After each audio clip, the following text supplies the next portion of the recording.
Muitas coisas Deus tem falado. Eu ainda tremo. Isso é bom, né? Eu vi Vanderlei falar esses dias, não tinha que parar de tremer, tem alguma coisa errada, né? Eu ainda tremo para estar aqui na frente falando. Eu quero começar dando um testemunho para vocês a respeito de duas visões. Antes, quero dizer para vocês que eu sou muito contido em relação aos dons. Cuidado. Porque às vezes Deus fala alguma coisa que é para mim, não é para passar para outros. Outras vezes Deus fala algo que é para passar para outros, para todos ou para alguém específico. Então a gente tem que ter maturidade, buscar em Deus e ter muito cuidado na hora de passar aquilo que o Senhor nos dá. E nessa área de visão, então, eu sou muito freio de mão puxado. Antes de nós iniciarmos aqui esse retiro, passamos um tempo de oração, jejuando, né? E eu fiquei algumas noites sem dormir bem, incomodado. E eu tive uma visão, eu compartilhei lá na casa do Vanderlei, quando nós nos reunimos para orar, no dia de jejum. E eu vou ser rápido, né? A igreja estava no centro dessa visão. E à nossa volta havia muitas pessoas, elas eram pessoas imorais, elas estavam em trevas e elas faziam muito barulho para tentar impedir que a gente conseguisse se comunicar. Já viu aquela brincadeira que acontece muito entre amigos, né, no colégio, muitas vezes, né? Você quer conversar com a pessoa, para ver se atrapalha ou fala, para tentar atrapalhar a sua comunicação. E dessa visão, eu peguei um texto, coloquei aqui.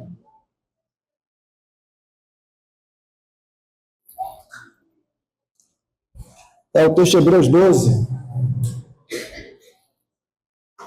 Eu queria iniciar trazendo essa palavra, porque ontem, quando Paulo estava terminando a palavra dele, essa palavra encaixaria perfeitamente, mas Deus conduziu as coisas para terminarem como terminou o encontro. E essa palavra diz assim: portanto, nós também, pois estamos rodeados de tão grande nuvem de testemunhas, deixemos todo embaraço e o pecado que tão de perto nos rodeia, e corramos com perseverança a carreira que nos está proposta. Fitando os olhos em Jesus, autor e consumador da nossa fé, o qual, pela alegria que lhe está proposta, suportou a cruz, desprezando a ignomínia, né, a vergonha, está sentado à direita do trono de Deus.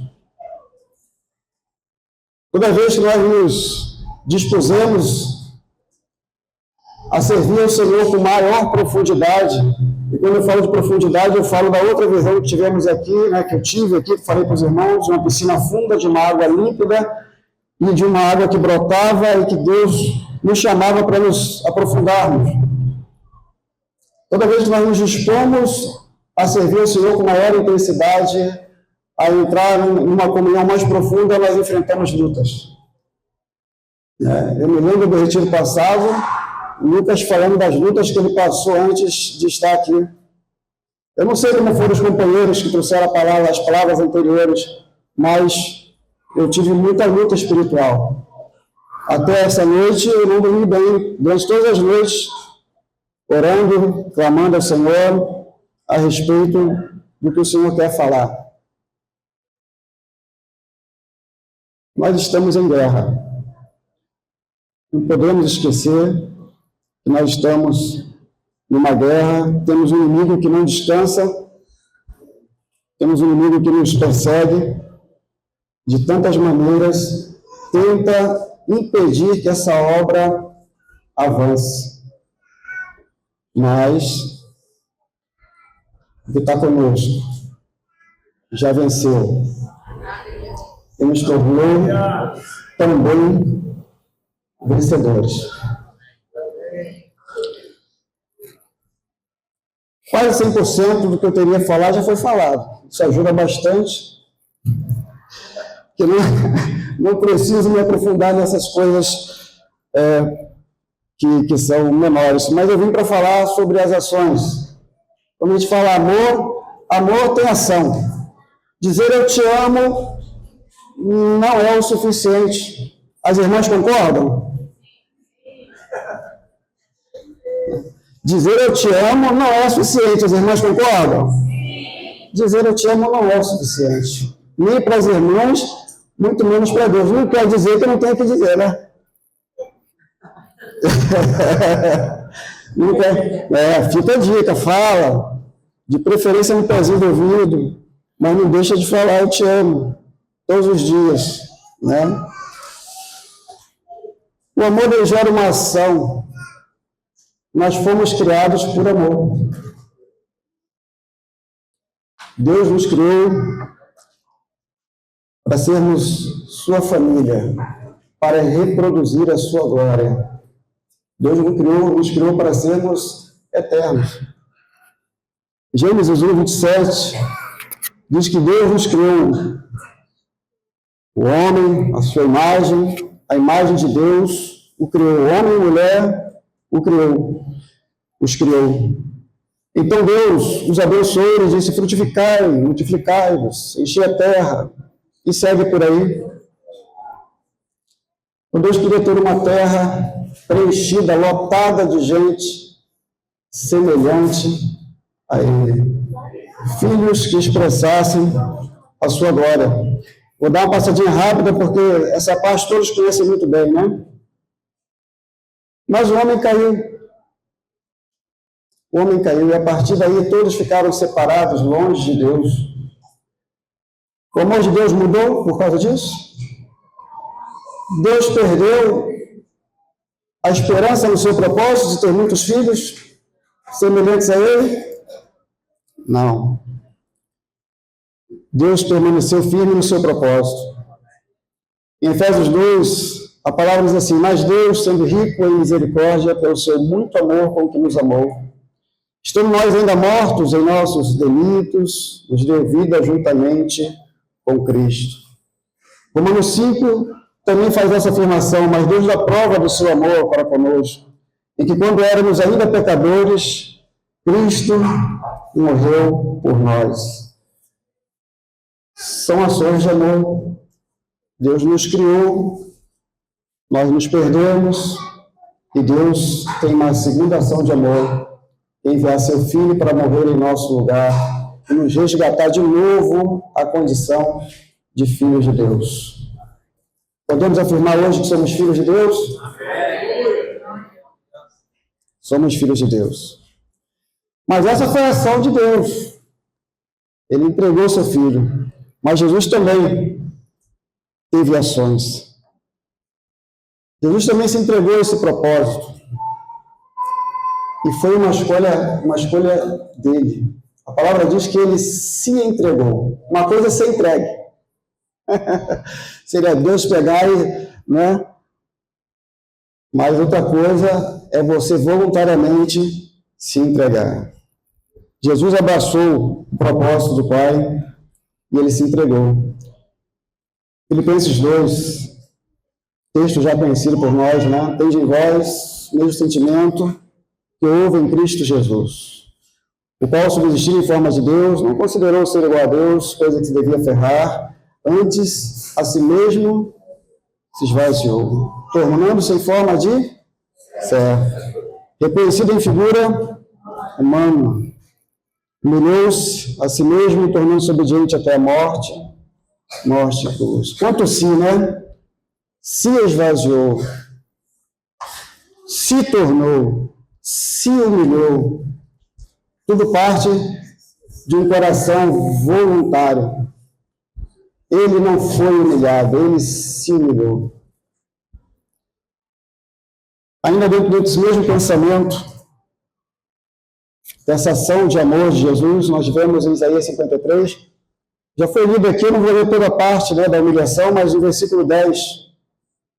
Todavia foi da vontade do Senhor esmagá-lo, fazendo-o enfermar. Quando ele se puser como oferta pelo pecado, verá sua posteridade, prolongará os seus dias, e a vontade do Senhor prosperará nas suas mãos. Quando ele se puser, não é quando ele for posto, quando ele se puser. Eu estou falando lá na frente, mais à frente vocês vão entender por que eu estou colocando aqui, dando ênfase à voluntariedade de Jesus. Jesus, ele se colocou, ele se entregou, ele se humilhou. Ele não foi obrigado a fazer nada disso. Ele obedeceu. Daí nós chegamos na parte mais importante, né? Que somos nós. 1 João 3,18. É escrito assim: filhinhos, não amemos de palavra, nem de língua, mas por obras e em verdade. O amor, ele se manifesta em uma ação voluntária daquele que está expressando o seu amor. Todos nós precisamos ter ações voluntárias de amor. A palavra diz que nós estamos aqui para expressar Jesus e manifestar Jesus aos homens. E como é que nós manifestamos Jesus aos homens? É por ações de amor. Quando Jesus fala lá no Sermão do Monte, vós sois o sal da terra, vós sois a luz do mundo, é porque os homens precisam ver o que? Nossas obras, nossas ações. O que fazemos? Como fazemos? Como somos reconhecidos? Nós precisamos estar dispostos a pagar o preço para ser e viver o que Deus espera que nós sejamos e vivamos. É uma frase forte, né? Mas foi uma frase que Deus falou comigo e eu falei, vou anotar esse negócio aqui. Porque devemos estar dispostos mostra a nossa voluntariedade também, assim como Jesus. Nós devemos estar dispostos, uma disposição individual, minha, sua. Eu devo estar disposto a pagar o preço para ser e viver o que Deus espera que sejamos e vivamos. Jesus pagou um outro preço, queridos. Foi fácil a vida de Jesus aqui? Foi fácil lidar com os religiosos, lidar com a incredulidade, com a dureza de coração? Foi fácil. Ele estava ali no meio do seu povo. Ele veio para eles rejeitaram. Lá em Nazaré, o filho do carpinteiro. Eu não sei se por vocês é assim, né? Mas no meio da parentela, nem sempre é muito fácil eles verem Jesus em nós, né? Nem sempre é muito fácil. Porque olham e veem em você aquele menino, né? Os mais velhos então, né? Nossos pais, nossos tios. Tem que haver uma ação de Deus para que eles possam ver a atitude de Cristo em nós suficientes para que vejam Jesus. Existe um preço a ser pago. Jesus nunca disse que ia ser fácil, que ia ser tranquilo. Né? O jargão, Deus quer que nós sejamos felizes. Eu andei pesquisando esses dias, né, por causa de... A gente lida com algumas pessoas aí querendo ser feliz, aí larga a esposa, larga o marido, porque eu quero ser feliz, né? Aí eu fui procurar na Bíblia lá se tem alguma coisa para ser feliz nessa história de arrumar casamentos, fazer casamento.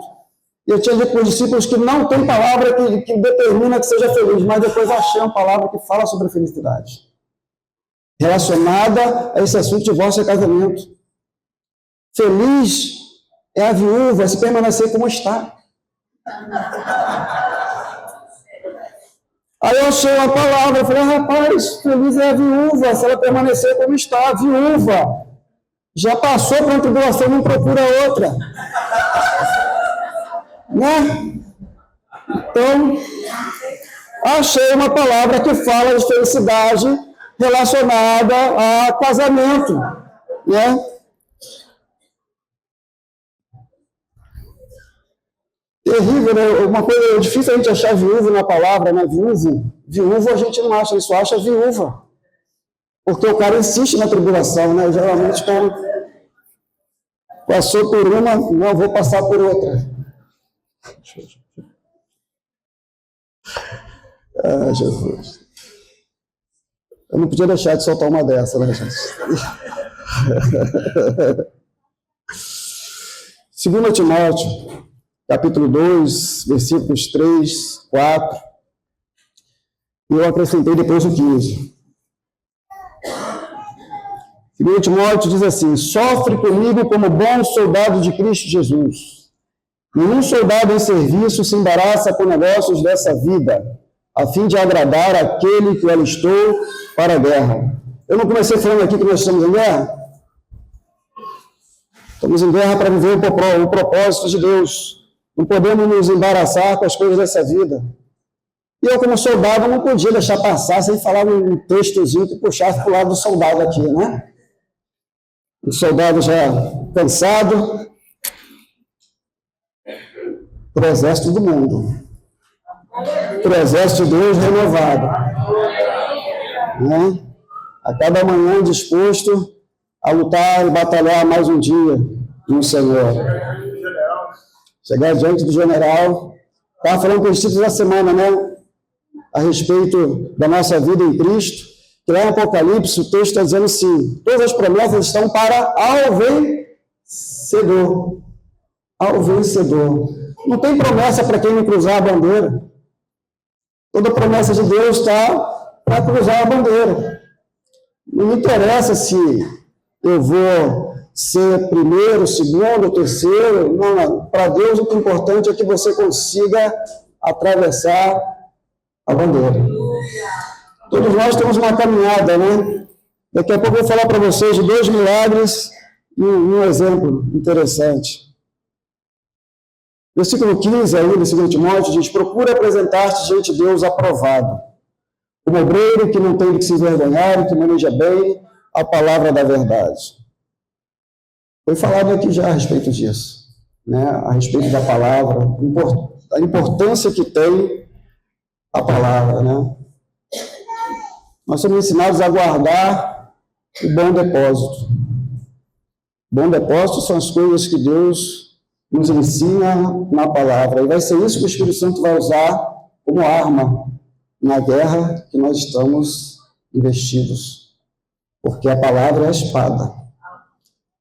Nosso poder de argumento não deve ser levado em conta como conhecimento, nossos argumentos, uma boa oratória. Não vai ser isso que vai convencer o homem do pecado, da justiça e do juízo. Quem vai convencer vai ser o Espírito Santo através da sua palavra. O poder não está no orador, não está naquele que prega, o poder está na palavra de Deus. Né? Eu, há pouco, falando a respeito do som, do dom, né? A respeito dos dons, né? O dom está sujeito ao profeta. Por isso que eu falei que eu sou comedido, eu vou orar, vou meditar, vou buscar em Deus uma resposta antes de trazer alguma coisa, porque nós somos comedidos, nós temos o controle, o Senhor nos dá esse controle, né? Nós não somos possuídos nem possessos pelo Espírito Santo. Nós somos posse dele já. Ele já habita em nós. Ele não precisa descer, ele já está. Não é? O que ele faz é manifestar um dom que seja útil para a edificação. Tanto que Paulo até ensina lá que está falando em línguas, se esse negócio não foi interpretado, eu baixa a tua voz para que outro possa falar também. Mas o profeta, né, o que traz a profecia, não, ele fala em voz audível que todos podem entender. Então, isso aí fala à vontade. O que está falando em línguas, se não houver interpretação, busca Deus para que Deus lhe dê interpretação, ou veja, seja sensível, se tem alguém aí que vai interpretar essa língua que está sendo falada. Mas tudo com ordem. Né? Então, nós não somos possessos nem possuídos, nós somos posse. Somos posse do Senhor. Ele nos usa quando e como Ele quiser. Nós só precisamos entender de que numa guerra é muito importante estarmos bem equipados e termos algumas compreensões. Paulo diz que nós já morremos com Cristo, né? O exemplo da folia todo mundo já sabe, né? No batismo, o que acontece? Nós somos colocados em Cristo, o velho homem morre, saímos do batismo, uma nova criatura, não é isso que acontece, amém? Amém. Pois é. O soldado, quando vai para a guerra, ele vai morto. Porque se ele for para a guerra pensando, preocupado com o que ele deixou lá, mulher, filhos e tal, ele não vai proteger o amigo do lado, ele vai se esconder das balas. Ele é inútil. Eu não sei quantos de vocês conhecem a história, eu também não vou contar a história, só vou citar aqui a história de Monte Castelo, né? Que é pouco falado, porque o Brasil é um país que não manifesta muito seus heróis, pouco falado, não tem filme, não se fala. Os americanos não, né? Qualquer coisa que eles fazem, eles transformam o cara, né? Rock Balboa, né? Do meu tempo, né? Virou uma coisa louca. É um cara que apanhava muito e não caía. Então, na tomada de Monte Castelo, os nossos pracinhas, vou ser rápido aqui, conciso, né? Eles deixaram uma marca na Europa. Uma marca na Europa de persistência. Os alemães estavam em cima, um frio congelante, a maioria nordestino. Nordestino aqui ó, já está de casaco com esse negócio aqui. Né? A maioria nordestina tinha um monte para subir, os caras de cima para baixo atirando de ponto 50 e os nossos pracinhas com aqueles fuzis, né? Subindo. E cada vez que subia, tiro em cima, morria um monte, descia e tal. Aí chegou os americanos para ajudar, os americanos chegaram para ajudar. Artilharia americana, porque joga tiro em cima do monte para poder eles conseguirem avançar. A artilharia americana errou, acertou no meio dos pracinhos que estava subindo. Matou mais um bocado. No final, começou a faltar alimentação, começou a faltar munição, e os pracinhos disseram, nós vamos tomar esse negócio, e subiram. E os alemães atirando, e os caras subiram, boa parte deles com baioneta na mão, facão na mão, chegaram lá em cima, mataram os caras praticamente no facão. Porque tinham menos munição, mas eles marcaram aquela batalha ali pela disposição, pela vontade de não perder essa batalha. Amados,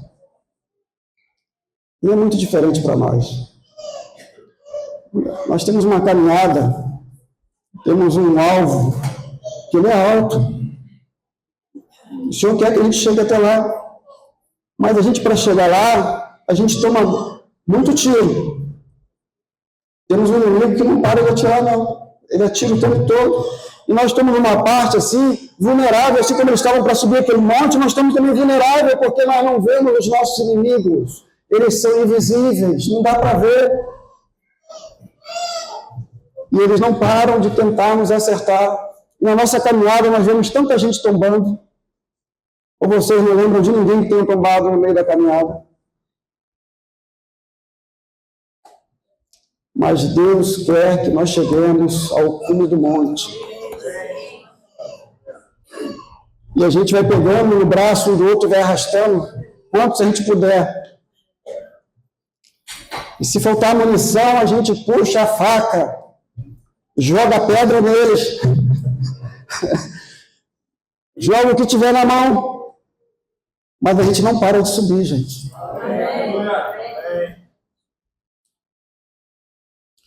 Eclesiastes 4 fala assim, melhor é serem dois do que um, porque tem melhor paga do seu trabalho. Pois se caírem, um levantará o seu companheiro. Mas ai do que estiver só, pois caindo não haverá outro que o levante. Também se dois dormirem juntos, se aquentarão, mas um só, como vai se aquietar? Se alguém quiser prevalecer contra um, os dois lhe resistirão. e o cordão de 3 dobras não se quebra tão depressa. Deus nos vinculou no corpo. Nós temos juntas, fortes, resistentes. A mais importante está na família, no seu cônjuge. Eu estou sem minha metade aqui, então eu estou na metade do que eu poderia fazer, porque ela não está aqui para me fortalecer com o seu olhar. Porque eu olho para ela e eu sei se eu estou indo bem ou se eu estou indo mal. Já temos nossos códigos para quando eu falo demais, quando eu estou repetindo muito, ela já faz dali, ela fala. Então, a gente já se entende. Ela é minha companheira de batalha. Nós temos uma caminhada juntos. E é até que a morte nos separe. Como você pode seguir nessa batalha de ser discípulo, de alcançar o monte que estamos vocacionados a alcançar? Como fazer isso sozinho? Sozinho falta tudo. Se tu cair, quem vai te levantar?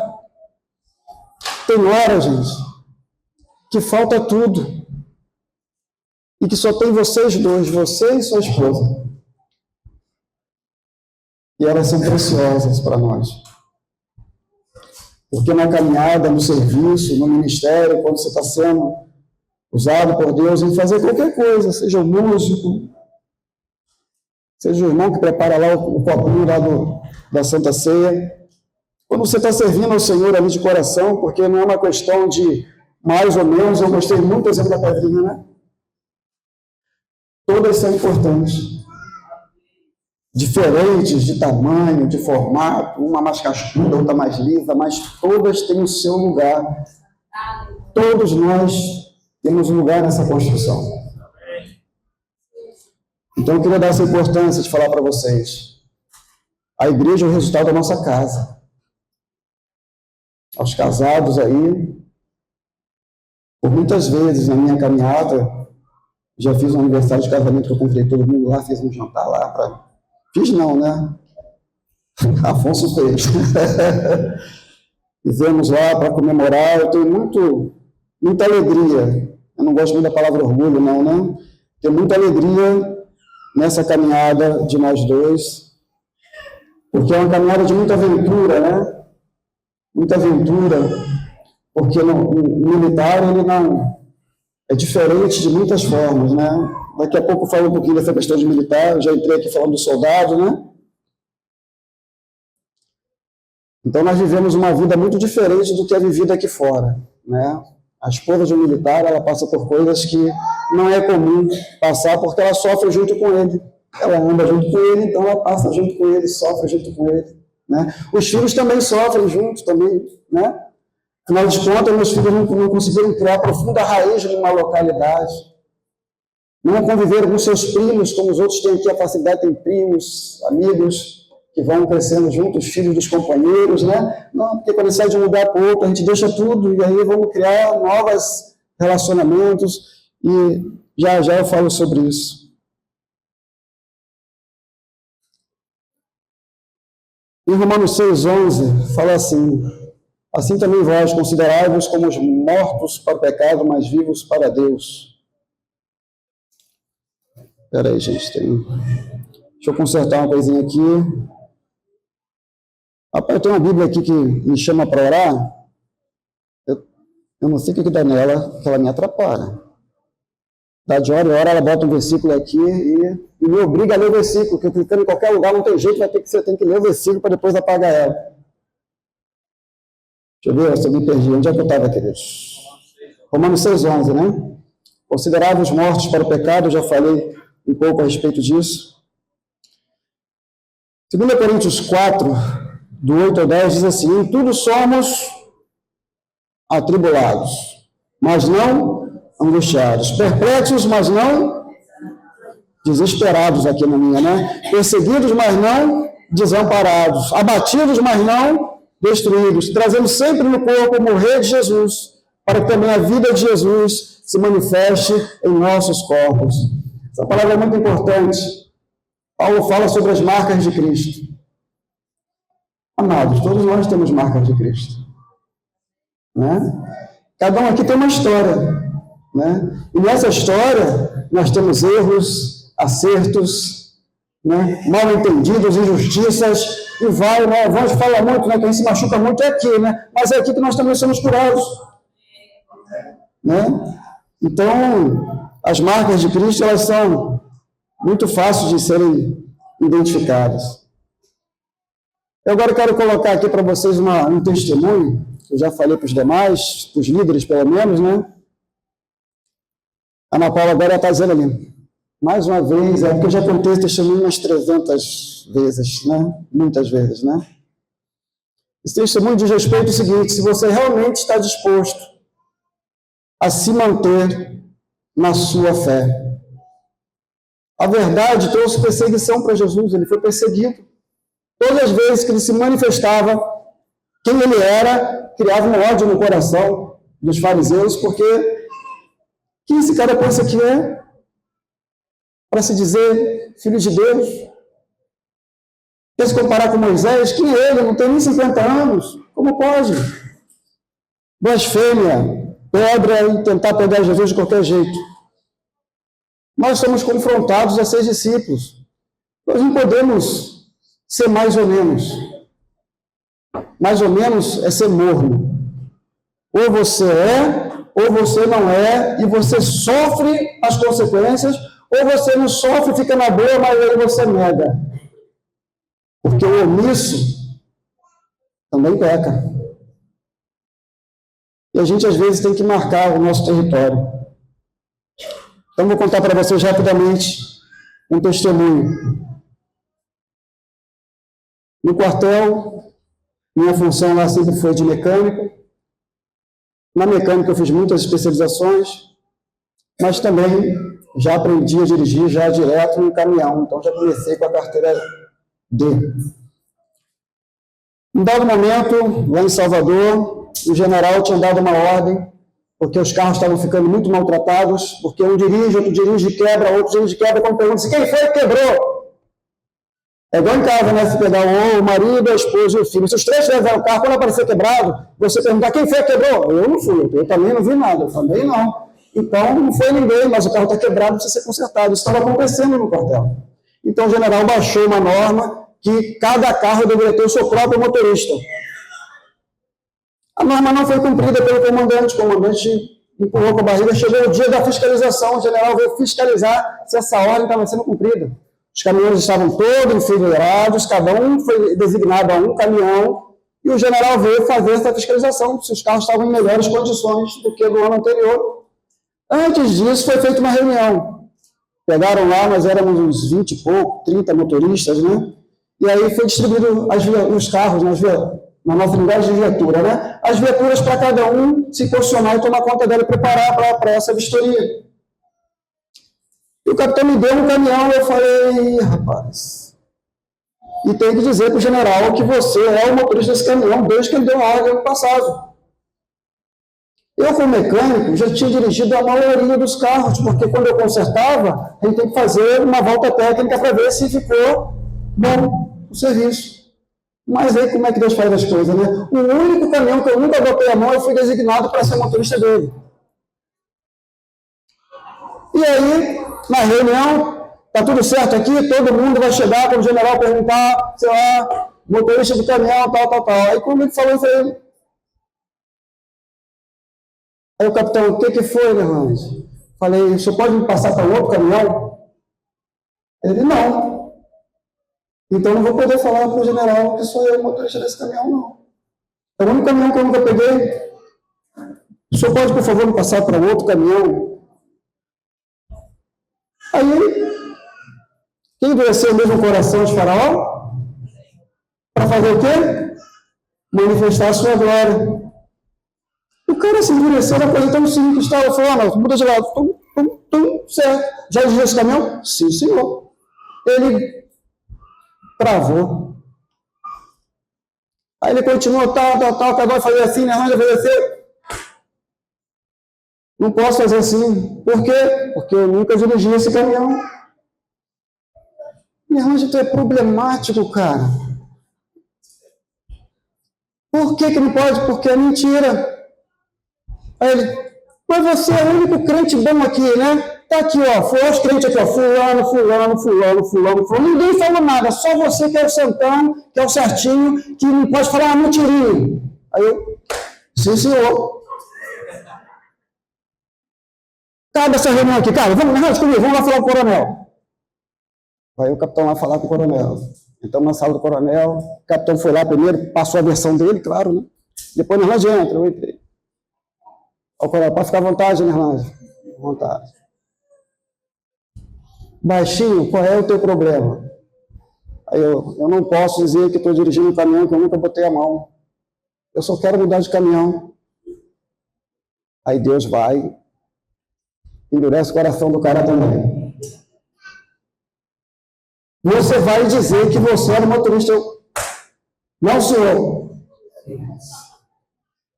Tá bom, Bernardo. Quero ver se você estuda mesmo. Não troca não, capitão. Você vai ser motorista. Pode ir. Para resumir, chegou a visita. General, brabo, baixinho. Brabo. Dizem que os baixinhos são mais brabos, né? Né? Mas eu também sou baixinho, gente. Eu também sou baixinho. Na formatura que você vê aquele pessoal todo em forma passando assim, é feito por altura, né? Eu sempre fiz parte das 3 últimas fileiras. Nunca cheguei, ficava longe da galera lá do Gilmar, do Enoque. Aí o pessoal ficava lá, aí vinha descendo e ficava nas 3 últimas aqui. Né? Uma coisa engraçada passar para vocês, né? Na hora que você vê o pessoal marchando assim, preste atenção no baixinho. O de baixinho tem muita dificuldade de acompanhar. Por quê? Porque o passo de marchar é a perna do Enoque marchando. A gente fica lá atrás, tem que marchar fino. Para poder não ficar para trás, senão a gente vai ficando para trás. Então a vida dos baixinhos, essa não é fácil não. Aí falou, baixinho, vamos ver se é isso tudo mesmo. Eu falei, sim, senhor. Visita do general para encurtar. Foi chegando em cada carro, ele foi perguntando, o general estava super de boa, batendo com aquela. Tem uma varinha, né? De comando, né? Todo general 4 estrelas tem uma varinha aqui assim, né? E ele veio batendo, conversando, liga o carro, a outra ligava, tá, muito bom, tal, tá limpo, tal. Deixa eu ver o documento, a manutenção está em dia, tal. Não perguntou nada de carro a ninguém. Eu falei, que beleza, ele esqueceu desse assunto, né? Ele vem, vem se aproximando. Eu era logo, acho que o 2º, 3º caminhão, depois tinha uns outros caminhões para lá, né? Tal. Ele parou na minha frente, eu me apresentei. Na época, 3º sargento, 3º sargento, motorista do caminhão, tal. Aí ele, dirige desde quando esse caminhão? Aí eu voltei para a posição de sentido, nunca dirigi esse caminhão. Aí o coronel, que era branco, pernambucano brancão, alto, sem menor, mas branco, ficou vermelho. Aí o general olhou para ele assim, vamos conversar. Atrás tinha uma quadra de esporte assim, ele atravessou a quadra, a gente está vendo só o general batendo pauzinho, e o comandante, ou seja, saiu de lá, toda a visita terminava com água de coco com uísque para o general. O general nem entrou mais, ele parou a vistoria ali, entrou no carro dele, falou que ele tinha para falar para o comandante e foi embora. Aí eu olhava para meus companheiros, aquela fila, já todo assim. E eu suando frio, né? Falei, terminou, veio o comandante, subcomandante, verdade comigo, Rafael. Bom, um ano de perseguição, tudo de ruim para fazer, era eu que tinha que fazer. Vacinar cachorro, levar água para o sertão, tudo que vocês imaginarem. Comandar o pessoal que pinta meio fio final de semana, tudo que vocês imaginarem assim pode ser feito, né? Responsável pelos banheiros. Eu fiquei durante um ano nessa vida. E depois disso, eu conquistei a confiança desse comandante. E a maioria dos cursos que eu tenho hoje feito nas indústrias, né, Volkswagen, Fiat, Ford, na época tinha a Ingesa, né, a Toyota, foi resultado da confiança que esse comandante passou a ter em mim. Depois eu fui chefe de várias seções, passei a ser chefe da mecânica, da elétrica, E foi tudo em função de uma bandeira que eu finquei. Eu quero dizer para vocês, tem consequência. Tive um chefe, comandante não chefe, que falou uma coisa para mim que eu nunca tinha me atentado, não sei se vocês já se atentaram para isso. Ele falava assim, ó, roubo é roubo, roubou, não interessa o tamanho do que você roubou. Então, se você pega uma caneta sua aqui, que você usa aqui do trabalho e leva para casa, você roubou uma caneta, porque a caneta pertence ao exército. Se você levar uma folha de ofício, se você tirar uma xerox para uma coisa particular sua, você está roubando do exército. O dia que eu vi isso, eu tremi, né? Porque quantas xerox eu tinha tirado? Né? Ladrão. Aprendi depois disso, nunca mais. Até xerox para documento, para fazer da entrada alguma coisa. Quando eu saía do quartel, lá tirava xerox, vinha, apresentava no setor pessoal. Ladrão. Não importa se é grande, pequeno.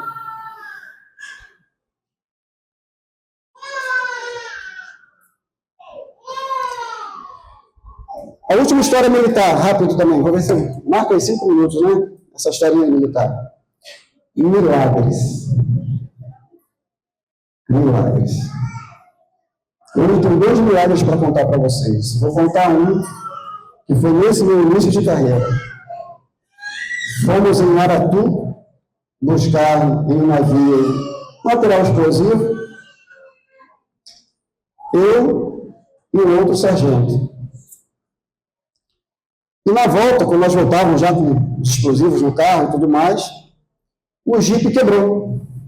Parou de funcionar. O pessoal mais antigo conhece aí platinado, bobina, de ignição, né? Então, eu sou dessa época aí, né? Eu não sou injeção eletrônica, eu sou da época do carburador, né? Tem até uma maneira que a gente se dirige, né, aos mecânicos mais antigos no exército, os mais novos, né? Vou botar aqui para mim você é muito novo, né? Então eu digo assim, rapaz, eu sou carburado, você já é injeção, né? Então eu sou carburado. Aconteceu durante o verão, o carro quebrou, parou, eu fui lá, já era mecânico, já fui mandar justamente por ser mecânico, né? E motorista, fui lá ver, platinado, chega para furado. Aí eu falei, não, mas na minha experiência, eu vou dar uma raspadinha ali no meio-fio, vou pegar, botar aquela medida aqui de uma lâmina de serra, botei a lâmina de serra, tal, o Jeep, nada. E anoitecendo, naquela época não tinha celular.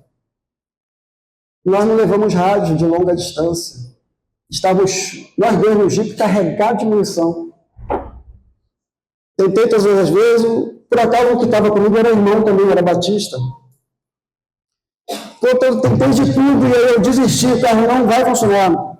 Platinado já queimou, podia queimar, não vai funcionar. Eu fiz uma coisa que eu nunca tinha feito. Falei para o meu irmão assim, você crê no poder de Deus? Aí ele, claro, também comigo que vamos orar. Botei a mão no capô do Jeep e falei, Senhor, não temos como sair daqui, Senhor. Somos só nós dois, nós estamos cheios de munição aqui, cheios de explosivos. Senhor, Tu pode todas as coisas. Senhor, bota esse carro para funcionar. Senhor, funciona esse carro. Me dá um sinal, Senhor, que foi a Tua mão que agiu aqui, Senhor. Nos leva até o portão do quartel, Senhor, em nome de Jesus. Aí eu virei para ele, vamos lá ligar o carro? Ele, Nerlande, a gente acabou de orar. O cara não queria ligar o carro, a gente acabou de orar, vamos lá ligar o carro. Irmãos, o carro pegou. E nós fomos. Eu falei, vamos rápido para ver que Deus vai nos levar até lá. E nós saímos lá da base naval de Aratu, rápido com o Jeep e tal, chegamos. O quartel fica ali em Monte Serra, quem conhece Monte Serra. O quartel fica na descida, né? Quando nós chegamos já na descida, o carro apagou. Aí já desceu no embalo. Parou no portão. Aí a equipe de mecânica veio e tal, para ver o que aconteceu. Tal. A gente não sabia, porque a gente não tinha comunicação. Abrimos o capô. A bobina, lembra a bobina vermelhinha, Marcelo? Bobina de ignição, ela estava explodida. Aquele líquido saiu todo dentro dela, ela explodiu. O nome do sargento era Moreira. Eu nunca tinha visto um milagre assim. Mas Deus confirmou o milagre. Nosso Deus é Deus de milagres. Aquilo que é impossível o homem fazer, Deus faz. Não há limite para a ação de Deus. Os que já ouviram aqui o testemunho da Laila. Quem já viu o testemunho da minha filha? Graças a Deus, muita gente. Não vou contar o testemunho todo, mas Laila foi curada de um câncer. E não foi uma cura assim, foi melhorando. Ela tinha um câncer na glândula hipófise, 2/3 era tumor, foi desenganado pelos médicos militares, foi para o INCA, no INCA foi confirmada que ela tinha um câncer, e nós oramos, buscamos, espalhamos por toda a igreja, em todo o campo que a gente conhecia gente para orar e buscar, entregamos nossa filha na mão do Senhor, e no dia de começar a quimioterapia, que ela fez a última ressonância, ela não tinha mais tumor nenhum. Em resumo, foi assim que Deus fez. Os detalhes depois eu conto, mas se for contar detalhes eu começo a chorar, né? E ela também. Deus é Deus de milagres. Eu aprendi isso já na minha conversão. Eu tentei falar isso, deixa eu ver se está na ordem aqui. É assim. João 3, versículo 8. Essa palavra eu trago para a minha família, para a nossa vida. Vocês entenderem um pouquinho do que é a nossa vida de militar, isso aqui traduz bastante do que é a vida de alguém que viveu, né, nessa situação. O vento sopra onde quer, e ouves a sua voz, mas não sabes de onde vem, nem para onde vai. Assim é todo aquele que é nascido do Espírito. Osias, quando quer brincar comigo, ele fala assim: mas você é de qual igreja? Você é de onde? Você não é de São João, não está mais São João. Você não é de Salvador, porque não está mais de Salvador. Não é de Volta Redonda, nem de Resende. E agora? Eu falei: agora eu estou em Macaé. Sei lá. Porque a vida é assim. O Lucas agora foi lá. Assim como as meninas foram lá no Pará fazer uma obra. Mas quem garante que vocês não sejam movidos por Deus para cooperar em outro lugar? Qual é a posição do teu coração? Vocês estão agarrados aqui? Estão apegados aqui? Ou vocês são soldados à disposição do general que pode movimentar sua tropa para onde quer que ele queira? Nós estamos na direção de Deus. Vou dizer para vocês o seguinte: servimos de todo o coração em todos os locais por onde passamos. A gente procura fazer o melhor. Às vezes Deus coloca coisas pequenininhas, mas que devem ser feitas com amor. Outras vezes Deus coloca um negócio grande assim, a gente vai para a carne, mas também é feito com amor. O que importa é que aquilo que Deus colocou na sua mão para fazer, faça-o com carinho, com dedicação, com amor, e não esteja apegado a essas coisas. Nós perdemos o apego para as coisas de casa. E cada mudança, e eu até peguei o vício de mudança, a pessoa já sabe que eu estou viciado em mudança.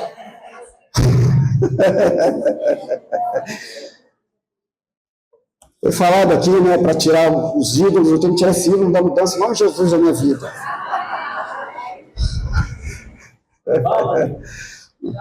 Eu já recebi a palavra, agora eu tenho que me agarrar, e eu não quero me mudar, e meu coração diz: se muda, eu não posso me mudar, mas eu tenho, o que eu faço, né? Brincadeiras à parte, eu falo das coisas de casa, os seus móveis são perdidos. Eu, quando fui para o Pará mesmo, como é que eu vou levar a mudança para o Pará? Eu dei tudo, distribuí, não vendi, não. Dei não só para os irmãos, como para a gente que nem irmão era, mas um irmão intercedeu por ele, falou: tem um amigo, foi até o Leandro, meu filho, tem um amigo que trabalha, pai, que ele não tem uma geladeira. Ganhou uma geladeira duplex, grandona, e o cara nem caminhão para buscar tinha, eu tive que botar na minha picape, levar lá, subir onde ele morava lá e botar a geladeira na casa dele. Não, serviço completo. Né? Vou falar de um segundo milagre. Eu me converti presbiteriano aos 13 anos de idade. Tem que ser rápido, tá, gente? Não posso contar detalhado, não. O Vanderlei já fez sinal assim que é para... Fui batizado com o Espírito Santo aos 15 anos de idade. Como é que um presbiteriano é batizado com o Espírito Santo? Que negócio mais doido, não bate, né? Presbiteriano, batismo com o Espírito Santo, não bate. E era uma presbiteriana tradicional, que se disser aleluia, o presbitério chama lá, o que está vendo com você? Não tinha aleluia, né? Mas eu fazia parte de um grupo de jovens que, né? União Presbiteriana de Adolescentes. Essa União Presbiteriana de Adolescentes tinha um trabalho de louvor e evangelismo. Eu fazia parte dessa equipe de louvor e evangelismo. Como a voz nunca foi para fazer parte do grupo de louvor, né? Na guitarra, os dedos são curtos, eu um trabalho danado para fazer aquelas notas, eu fui para a bateria. Então, comecei minha carreira ali como baterista nesse grupo de louvor e evangelismo. E as igrejas, isso era bom, né? Porque o nosso presbítero tinha uma visão mais aberta. Quem nos convidasse, nós íamos no local onde aquela congregação estava e nós fazíamos um evangelismo no local. Batíamos de porta em porta, aquele velho folhetinho, né? Jesus te ama, eu também. Deus quer fazer uma grande obra na sua vida e você está convidado para o louvor que nós vamos ter hoje à tarde ali na praça. Simples assim. Esse grupo tinha vigília e jejum. O jovem que não participava do jejum e da vigília não podia ir para o evangelismo. Por quê? Porque lá tinha demônio se manifestando. Já viu um presbiteriano expulsando demônio? É um negócio diferente. Não? A gente consegue ver um assembleano expulsando demônio, né? Mas o presbiteriano não. E esse grupo, num domingo pela manhã, antes da escola dominical, esse grupo foi visitado pelo Espírito Santo. Nesse dia, houve cânticos em línguas espirituais. Um grupo de presbiteriano, antes da escola dominical, interpretação de línguas, profecia. Um diácono viu aquilo acontecendo, aquela maluquice acontecendo no salão presbiteriano, levou isso para o presbitério. Nós fomos os 26 irmãos, mais o diácono e o presbítero expulsos, convidados a nos retirar, né? Mas ainda, nessa época, nós visitamos uma cidade chamada Natividade. Vocês já ouviram falar de Natividade? Natividade, Porciúncula, né? Ali eu tive assim, uma experiência sobrenatural, que eu não tinha experimentado ainda. A gente foi para o evangelismo e armou-se um temporal. E a gente já com o equipamento já montado lá na praça. Quem conhece lá tem uma praça, com uma igreja católica grande, um coreto, já estava tudo montado ali. E a trovada, e aí nós fomos lá, todos os jovens, joelho no chão, Senhor, Senhor, não deixa, nós queremos terminar a obra que o Senhor nos chamou aqui, queremos evangelizar, já convidamos um monte de gente, Senhor. Irmãos, caiu um temporal em volta da praça. Tem umas lojas ali, na atividade, ficam assim em volta da praça, tem umas lojas assim. O pessoal está saindo todo mundo para olhar, porque da calçada da praça estava seco, e o resto em volta de toda a praça chovendo. Aquilo ali foi um sinal que Deus nos deu e que muitas pessoas se converteram ali só porque viram um milagre inexplicável. Choveu em tudo, menos no meio da praça. É uma praça circular, tá, gente? Choveu em toda a volta dela e ela ficou seca. As pessoas atravessavam a rua e já vinham já quebrantadas já. O Espírito Santo já vinha mostrando, falando. Tinha que falar isso para vocês. 1 Coríntios 13. Antes disso, né? Tem algo mais aqui a falar. Nas localidades por onde passamos, eu escrevi aqui, né? Nós amamos e fomos amados. Sofremos em cada partida. mas não nos apegamos aos nossos pertences. Eu queria deixar isso para vocês aí, que o que aconteceu com essas meninas, com o próprio Lucas, os nossos projetos, eles têm que estar em conformidade com o propósito de Deus. Amém. Lucas, você está aqui em Macaé, né? Estabelecido, né? Consultório, tudo certo. Mas Deus pode mudar.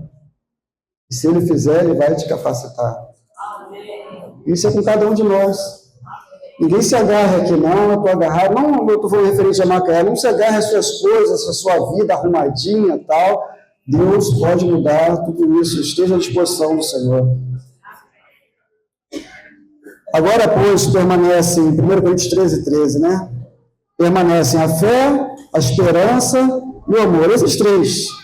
Mas o maior destes é o amor. Eu quero fechar com esse texto aqui para dizer para os irmãos que a nossa vida é uma vida de entrega. Jesus se entregou. Nós devemos entregar também ao propósito dele. Deus fez uma entrega também quando entregou seu Filho. Nós devemos nos entregar ao seu propósito também. O propósito de Deus é que nós sejamos como Jesus, irmãos. Deus quer que Jesus apareça, que as pessoas vejam, que sejamos mansos e humildes como Jesus, que sejamos santos, separados como Jesus, que sirvamos não só aos irmãos, mas a todos como Jesus, que preguemos ao mundo sem medo, como Jesus. Que perdoemos, lembrar de Pedro, né? Que perdoemos como Jesus perdoou. Que possamos amar os nossos irmãos, não somente com palavras, mas com atitudes. Possamos amar ao próximo, ao nosso vizinho, aos nossos perseguidores, aos que se declaram nossos inimigos. O amor é um exercício difícil. Jesus amou, mas sofreu muito por isso. Ninguém acha que o nosso amor ao Senhor vai ser uma coisa fácil. Você está disposto a perder seu emprego por amar a verdade? Está disposto a perder a amizade de um familiar por falar a verdade?